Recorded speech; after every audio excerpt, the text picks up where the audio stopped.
Družine po svetu se soočajo z enakimi izzivi, težave pa so odvisne tudi od prostora in kulturnega konteksta, v katerem se razvija družinsko življenje.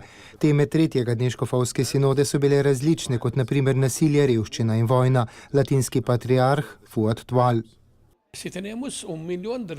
Samo predstavljajte si, kaj vse potrebujejo begunci v Siriji in Iraku, ki jih je milijon. Zaradi okupacije in zidov se družine ne morejo videvati, niti ne morejo obiskovati svetišč, kjer bi lahko molili. Predsednik škofovske konference v Guatemali, škof Rodolfo Valenzuela. Nažalost je Gvatemala država z eno od najvišjih stopenj nasilja. To nasilje prihaja strani mladih tolp, ki so v večini primerov posledica revščine in preseljevanja. Vprašanja, kot so verska brezbrižnost in zakoni, ki škodujejo družinskemu življenju, so bila prav tako predmet razprave. Strokovnjakinja iz Španije María Lacalle Noriega.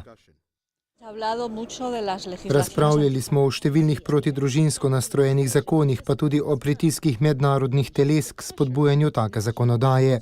Strokovnjakinja iz Argentine Zelmira Botini de Rey.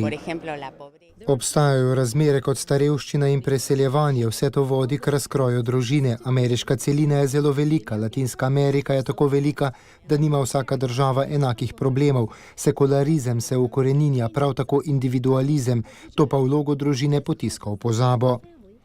Da bi ustvarili to dogajanje, so nekateri udeleženci sinode poudarili potrebo po novi obliki komunikacije. Alice in Jeffrey Heinzen.